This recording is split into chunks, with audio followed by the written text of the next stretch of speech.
May isang kaharian, sabi nung hari, kailangan nating mapatunog tong bell na to. Kasi itong bell na to, makakatulong sa atin tong mag-send ng magandang aura sa buong nasasakupan natin. Sabi ng hari, patawag lahat ng pinakamaginoong kalalakihan, pinakamalalakas at talento, kailangan mapatunog natin tong bell na to. At kung sino man ang makapagpapatunog ng bell na to, siya ang mapapangasawa ng ating prinsesa. Lahat ng pinakamatitipino nagpuntahan at simula ng paligsahan. Umuna ang pinakamalalakas. Lahat sila ginamitan ng kanilang kalakasan, isa-isa nagsitigil at unti-unting nagsabi, hindi ho natin mapapagalaw ang bell na to. Maya-maya may isang bumungad na hindi ganong kalakasan, isang patpatin na pangangatawan. Sabi niya, ako po, mapapatunog ko po yung bell na yan. Alam mo, lahat sila nagsitawa at nagsimula ng tumulak itong lalaking patpatin. Tinutulak niya, hindi gumagalaw. Lahat sila nagtawanan. Umabot ng 1 oras, 2 oras, hanggang unti-unti nang nag-uwian ang mga tao at siya'y pinagtatawanan. At sinabi niyang, sira ulo tong patpatin na to.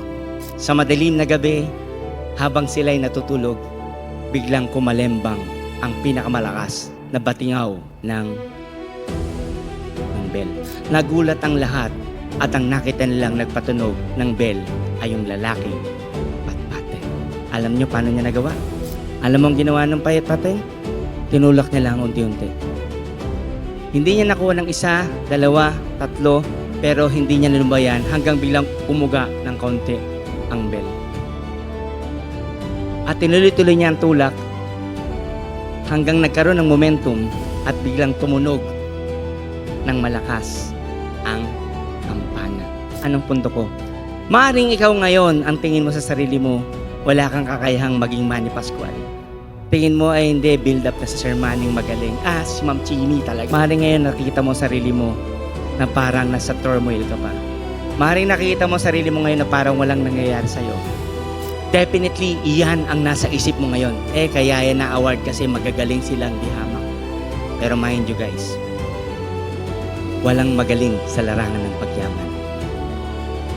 Laging tinatalo ng taong desperado ang mga magagaling.